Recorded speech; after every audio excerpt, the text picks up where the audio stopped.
Debo escribir esto. La gente no quiere escuchar la historia completa de lo que pasó. Solo quieren centrarse en una parte en específico.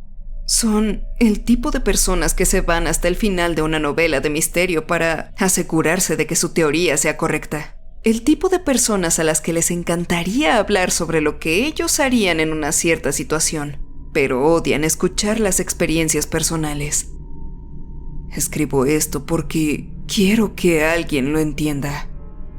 Toda esa gente quiere condenarme gritando, ¿cómo pudiste?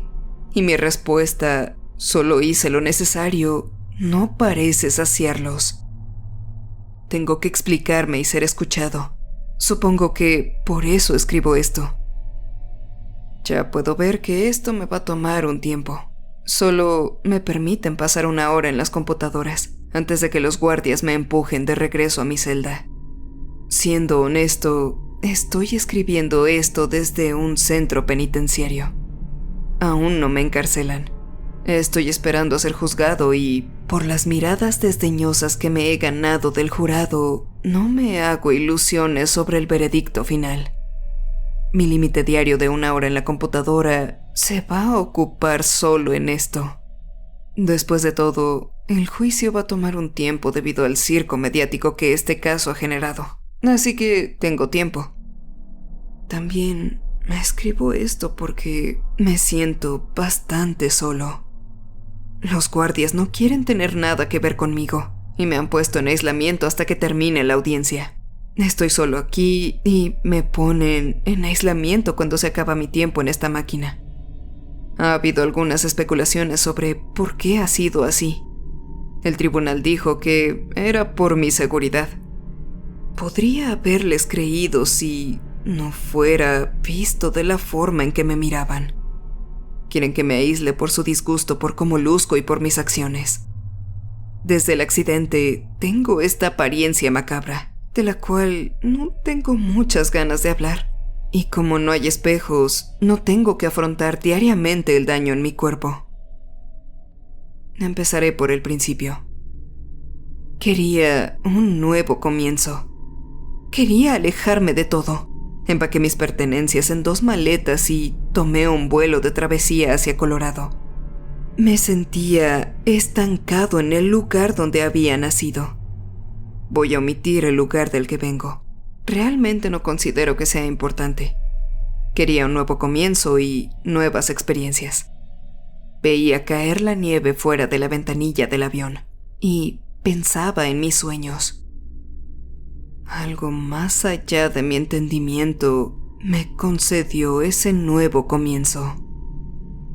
El motor se paró en pleno vuelo, por lo que nuestro avión cayó del cielo y chocó contra una montaña. El impacto debió habernos matado instantáneamente, pero el piloto intentó aterrizar como pudo. Chocamos contra árboles que destrozaron el avión y derrapamos entre la nieve. Me desmayé por la repentina caída, pero el escalofriante frío me revivió en cuestión de minutos. Aún en estado de shock, me desabroché el cinturón de seguridad y traté de levantarme. Veía borroso mientras daba mi primer paso vacilante. De pronto caí de frente. Y me habría roto la nariz si algo no me hubiera protegido en el suelo del avión. Mi visión borrosa iba y venía, mientras me daba cuenta de que me había caído sobre alguien. Comencé a disculparme profusamente mientras mi visión se aclaraba. Y me di cuenta de que mis disculpas caían en oídos sordos. Los muertos no pueden oír.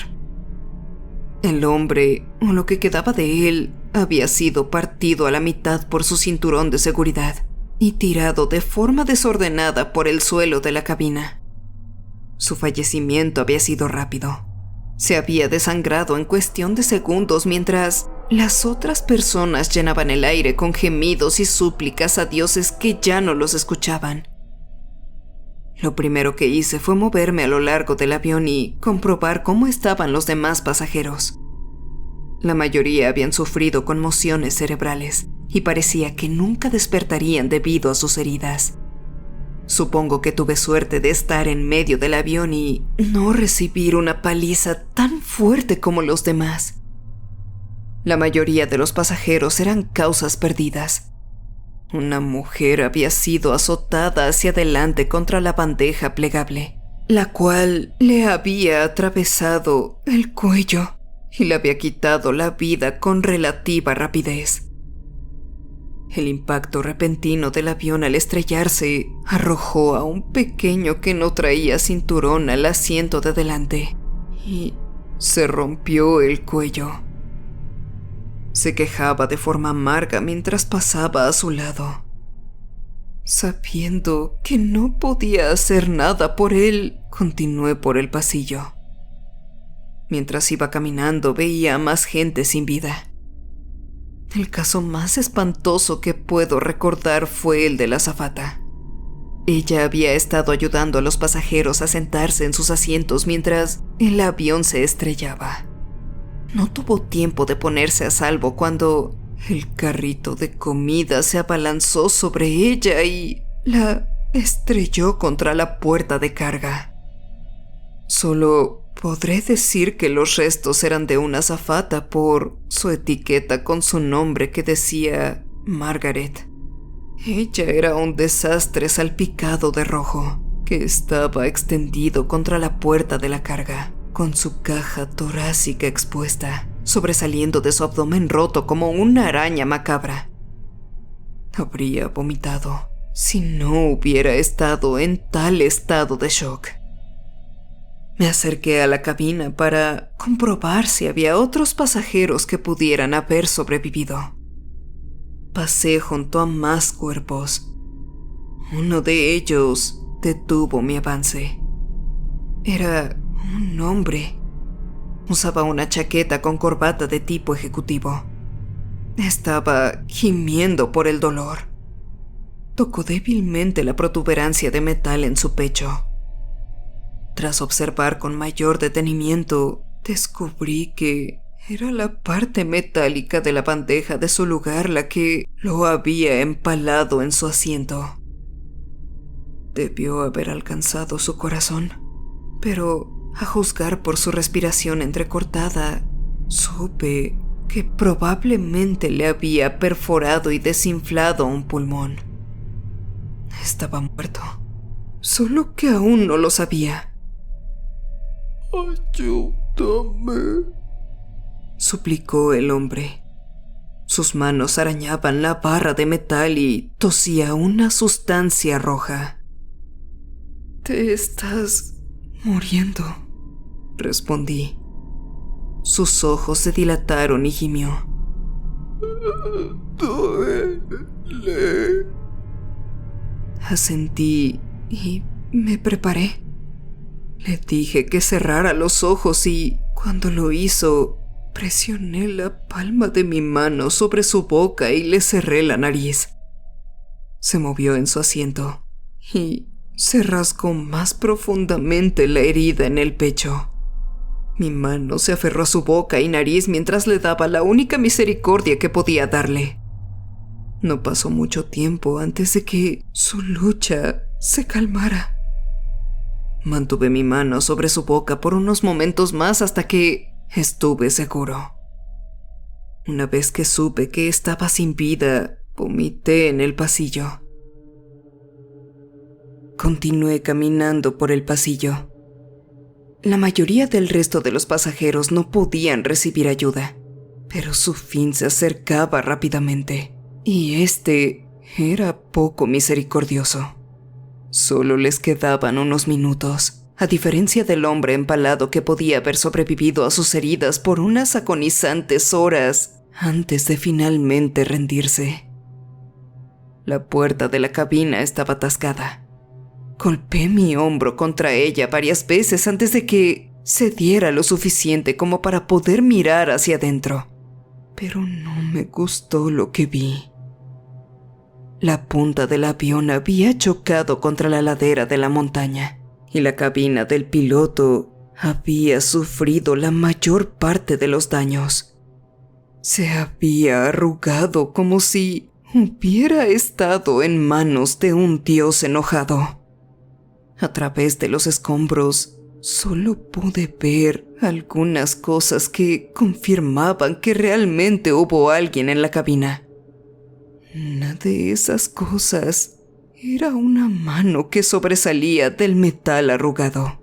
Se contraía espasmódicamente y me mentí a mí mismo pensando que era la electricidad de los cables sueltos que le daban choques eléctricos al cuerpo.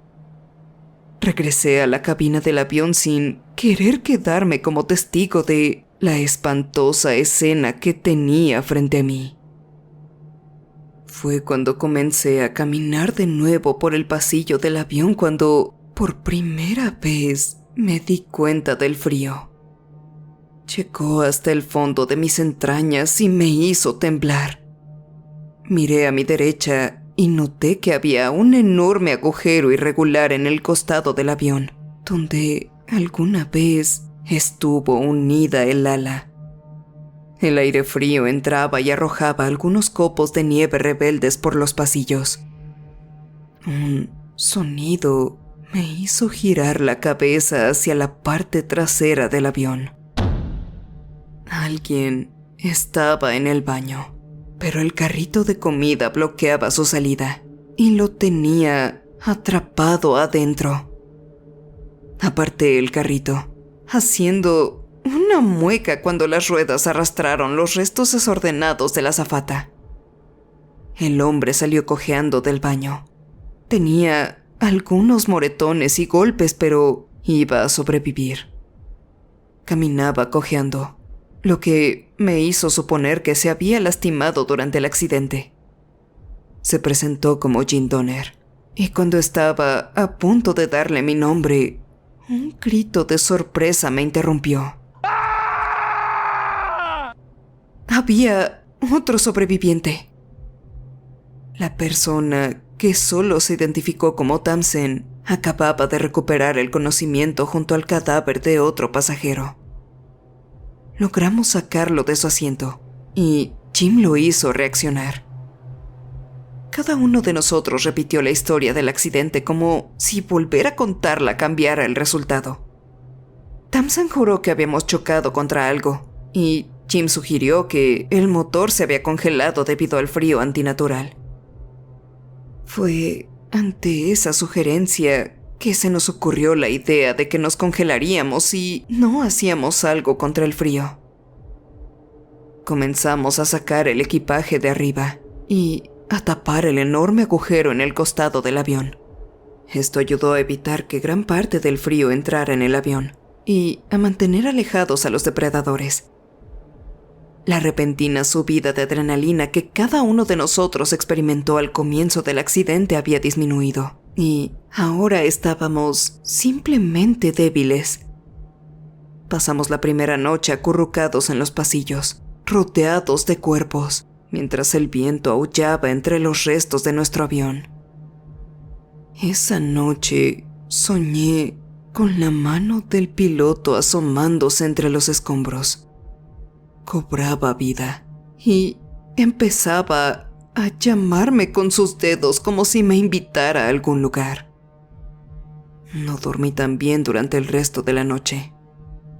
Asaltamos el carrito de comida y comimos papas fritas mientras discutíamos sobre qué hacer. Sabía que el aeropuerto descubriría que algo salió mal cuando no llegáramos y vendrían a buscarnos. Tamsen no estuvo de acuerdo y nos impulsó a abandonar los escombros y buscar la salvación. Jim se opuso a esto, y fue entonces cuando Tamsen se puso nervioso. Tamsen nos dijo que no iba a quedarse en este ataúd de acero para congelarse y morir de hambre y que iba a irse y buscar ayuda. Estaba a punto de señalar lo ridículo de aventurarse afuera sin protección contra lo que estuviera ahí cuando Tamsen puso en marcha su plan. Comenzó a despojar a los muertos de sus ropas y a envolverlas alrededor de sí mismo. Hizo un abrigo contra la nieve. Nos deseó suerte antes de que se aventurara afuera sin nada más que una bolsa de chips del avión. una botella de agua y su abrigo improvisado. Después de eso, nunca volví a saber de él. Más tarde descubriría por qué Jim estaba en contra de la idea de caminar hacia la libertad. Durante el accidente aéreo se había lastimado la pierna. Su pie había girado y se había dislocado el tobillo. Al final de ese día, su tobillo se había hinchado hasta llegar al tamaño de una pelota de softball, y el más mínimo movimiento le resultaba agonizante. El shock de ayer había minimizado el dolor, y ahora que la adrenalina se había ido, se sentía totalmente discapacitado. Todo recayó en mí para cuidarlo y tratar de sobrevivir. Aproveché la idea de Tamsen y desnudé al resto de los cuerpos para confeccionar un abrigo improvisado para Jim y para mí. Luego comencé la nada agradable tarea de trasladar a los pasajeros hacia la bodega de carga. La parte más difícil de ese trabajo fue lidiar con el cuerpo de Margarita. Tenía miedo de tocar su cuerpo porque parecía uno de esos monstruos de The Thing de John Carpenter. Mientras arrastraba a los 57 pasajeros sin vida a la bodega de carga, Jim hacía inventario de la comida y el agua. Cuando terminé, me dijo algo que ya imaginaba. Teníamos comida suficiente para 2 días más. Nos estrellamos después del servicio a bordo y las reservas de agua se habían agotado. Al final del tercer día, nos quedamos sin comida. Durante esos días especulamos sobre qué tan lejos estaba nuestro rescate. Jim me dijo que solo faltaban unos días, pero yo estaba seguro de algo. Si no nos habían encontrado en 3 días, no tenía ni idea de dónde estábamos, y la búsqueda podría llevar semanas. En mis momentos más oscuros deseaba haberme unido a Tamsen y haber abandonado a Jim. Habría sido mucho más rápido de algún modo. Después de agotar nuestras reservas de alimentos, nuestras discusiones comenzaron a tornarse más oscuras. Habló de la muerte y de la desesperanza de nuestra situación. Sabía que el tobillo de Jim ahora se había hinchado al tamaño de una toronja y le dolía tanto que estaba bebiendo en el minibar del avión para aliviar el dolor. El alcohol lo automedicó, pero le obligó a utilizar el baño con frecuencia. Tuve que ayudarlo a levantarse, lo que le lastimaba la pierna y le hizo querer beber más. Era un círculo vicioso. Una noche, cuando estaba borracho, me dijo que teníamos que sobrevivir de una forma u otra. Procedió a sugerir que nos comiéramos los cuerpos de los otros pasajeros. Para entonces ya había pasado una semana sin comer y mi estómago se llenaba de un sordo dolor. Le dije a Jim que aquella idea era una locura. Esperé hasta que se quedara dormido antes de volver a congelarme en el cargamento para examinar los cuerpos. Estaban prácticamente sin ropa, salvo por la ropa interior, y su piel estaba cubierta de escarcha y congelada. Habían empezado a pudrirse, y no había manera de comerlos sin enfermarnos. El olor de los cuerpos descompuestos era tan acre que casi vomito en la bodega. Ese lugar no estaba aislado como la cabina principal del avión. Por eso pudimos sobrevivir durante tanto tiempo. Cuando regresé al pequeño nido de ropa que había hecho, Jim estaba despierto. Por mi expresión, había comprendido que los cuerpos estaban podridos. Le dije que no podríamos comerlos y que tendríamos que esperar a que nos rescataran. Él se rió de esto. Estuvo riéndose de manera maniática el resto del día. La desesperación comenzó a aparecer durante los siguientes días. El tiempo se volvió en algo relativo. Empecé a perder la cuenta de los días que habíamos estado varados en esta cordillera. Jim entraba y salía de su delirio a medida que el dolor en su tobillo dislocado crecía con cada tiempo que pasaba. Tuvo momentos de claridad en los que podía formar frases coherentes y momentos de confusión en los que solo reía o lloraba durante horas. Yo me autorretorcía mientras el hambre lentamente comenzaba a comerme de adentro hacia afuera. El jurado quiere saber cuándo tomé mi macabra decisión y cómo fue que llegué a ella. No puedo dar una hora o sentimiento exacto. Los días se habían convertido en un sordo malestar y las noches se habían vuelto en fantasmas de manos destrozadas y cajas torácicas cerrándose a mi alrededor como si fueran dientes. Dejé de sentir cualquier cosa. Existía en un estado estupefaciente y semiconsciente. Lo único que puedo decir es que antes de hacer lo que hice, levanté la tablilla y miré el helado paisaje. No había nadie ahí y yo estaba completamente solo. Tomé mi decisión. Bebí una pequeña botella de Jack Daniels para darme valor. Golpeé la botella contra el reposabrazos y se rompió en un borde afilado. Me volví hacia Jim, quien había entrado en un estado de risa incontrolable. Había intentado hablar con él durante días, pero seguía riéndose y gritando tonterías. No tenía otra opción, así que lo apuñalé en la garganta y la mini botella se quebró al atravesarlo. El carmesí salió a la superficie, pero no había entrado lo suficiente como para ser una herida fatal. Habiendo perdido el arma, me senté a horcajadas de su cuerpo y comencé a estrangularlo. En ese momento había perdido gran parte de mi fuerza, por lo que me tomó mucho tiempo quitarle la vida. Él se resistió débilmente. Sus manos me golpeaban, pero yo estaba envuelto en ropa y apenas lo había sentido. Continué con esto hasta que estuve seguro de que se había ido. Sus ojos se pusieron en blanco y su lucha se detuvo. Seguí con mis manos en su cuello durante unos minutos para estar seguro. Lo apreté y sacudí hasta que su cuello dio un chasquido repugnante. Puse mi cabeza sobre su pecho y escuché su corazón. No escuché nada. Él se había ido. Una vez que estuve seguro de esto, me aparté de su pecho y vomité bilis.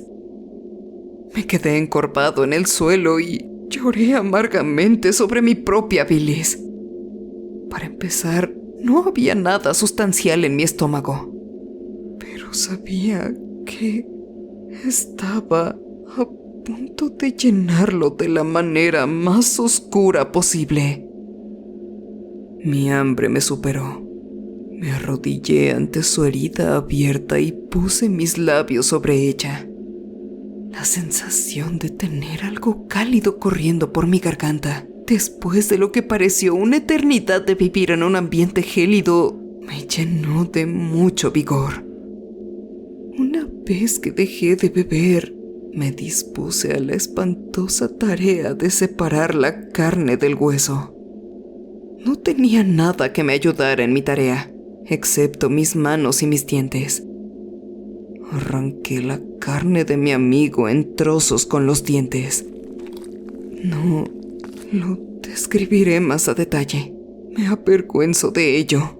Pero si me ponen en la misma situación otra vez, habría hecho exactamente lo mismo. Después de comerme a Jim Donner, quien había sido mi única fuente de compañía en las desoladas ruinas del avión, perdí todo rastro de cordura. Yo me desvié No, me salí de la realidad.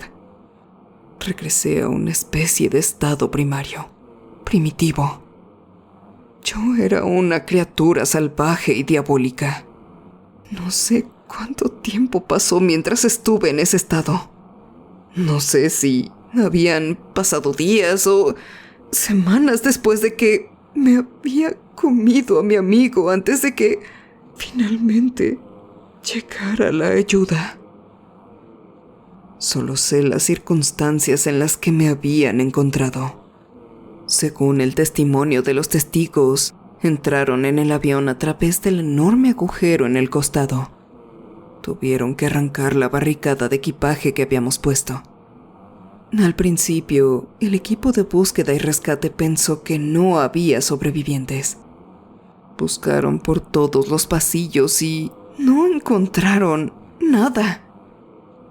Fue cuando entraron a la bodega de carga que me encontraron a mí y a los demás pasajeros. La bodega de carga estaba a oscuras. No podían ver nada, por lo que tuvieron que usar sus linternas. Antes de que pudieran encenderlas, muchos dieron fe de haber oído un crujido repugnante. Cuando finalmente apuntaron sus luces hacia mí, acababa de romper el hueso de uno de mis compañeros de viaje. Mi boca estaba firmemente adherida al fémur fracturado de una mujer y estaba succionando la médula. La luz me sacó de mi primitivo estado. Al principio pensé que la luz de sus linternas era producto de una alucinación. Solo hasta que los miré a la cara, supe que no estaba soñando. Me miraron con una mezcla de shock, terror y disgusto por haberme visto en mi estado más humano. No estaban seguros de si yo era un monstruo o un hombre. Y yo mismo estoy seguro de eso todavía.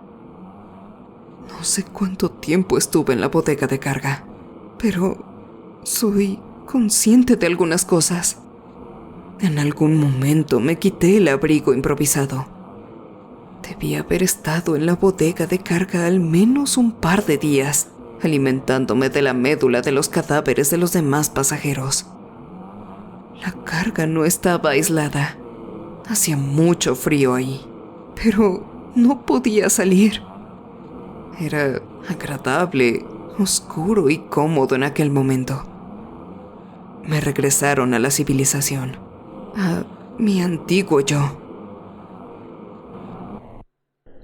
Mi primer recuerdo de haber regresado fue cuando vi por primera vez a aquel monstruo. Me habían alojado en un hotel para pasar la noche mientras decidían qué hacer conmigo. Querían acusarme de asesinato y profanación. No se me ocurría qué podría hacer, así que caminé por mi habitación durante horas.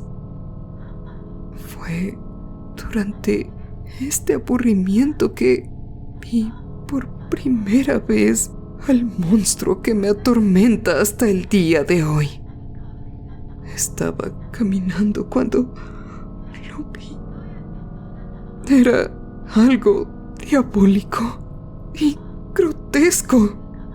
Su nariz y yemas de los dedos eran negras y había una sonrisa salvaje cortada con un cuchillo y plasmada en su rostro. Estaba demacrado. Quería gritar, pero estaba paralizado. Me tomó unos momentos darme cuenta de que el monstruo que había visto era mi propio reflejo. Recuerdo algo que escribió Elie Wiesel. Desde el fondo del espejo, un cadáver me miraba. La mirada en sus ojos mientras miraban los míos nunca me abandonará. Me quedé mirando al demonio durante horas. No podía decir quién o qué había sobrevivido a ese accidente aéreo. Y esa es mi historia. Este será mi último día aquí. Mañana por la tarde me iré. La imagen del jurado de pie, declarándome inocente de asesinato, está grabada fuertemente en mi mente. El representante se puso de pie y dijo: Nosotros, el jurado, consideramos que el acusado, el señor Blackwood, es inocente debido a las circunstancias atenuantes en las que estuvo. Mañana seré liberado de nuevo al mundo. Para ser sincero, tengo dudas sobre el veredicto. No estoy seguro de si debería regresar al exterior. Una parte de mí anhela ser libre y otra parte de mí exige estar enjaulada. Todas las noches me despierto con un grito ahogado en mi garganta, con el sabor a sal y a hierro de la médula aún fresco en mi boca.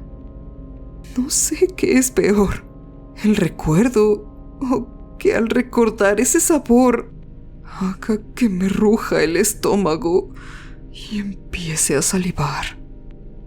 Siento un hambre espantosa en la boca del estómago. Eso suena loco, ¿verdad?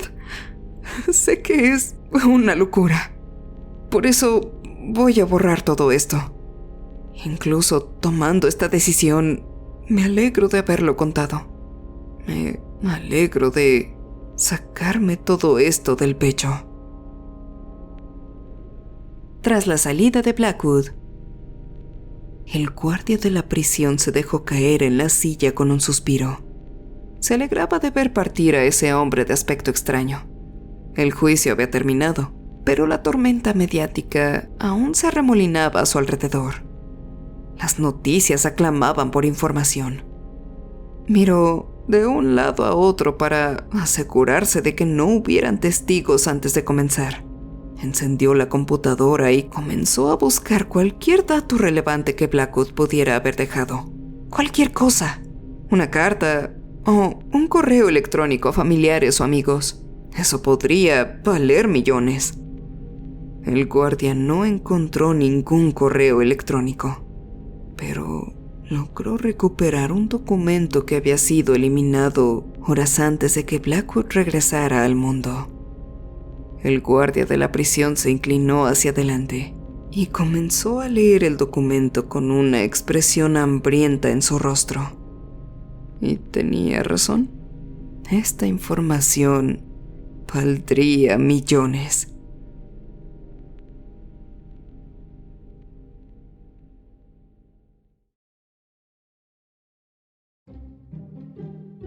Como recordatorio final, quiero avisarte que actualmente ya nos encontramos en Spotify, subiendo gradualmente las historias de este canal para que puedas llevarlas hasta donde te encuentres y sigas enfrentando tus miedos en cualquier momento.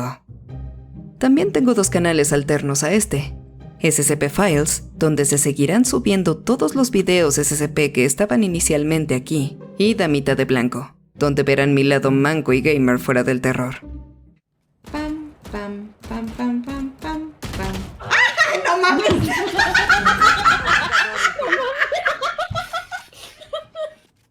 Para conocernos mejor. De igual forma me encuentro en TikTok subiendo contenido que seguramente te interesará. Nos vemos pronto. Muchas gracias por haber visto este video. Espero que haya sido de tu agrado. Agradecería mucho que dejaras tu like y lo compartieras. Si eres nuevo por aquí, te invito a que te suscribas y actives la campana de notificaciones. Cualquier amante del terror es bienvenido. Enfrentando tus miedos, yo soy la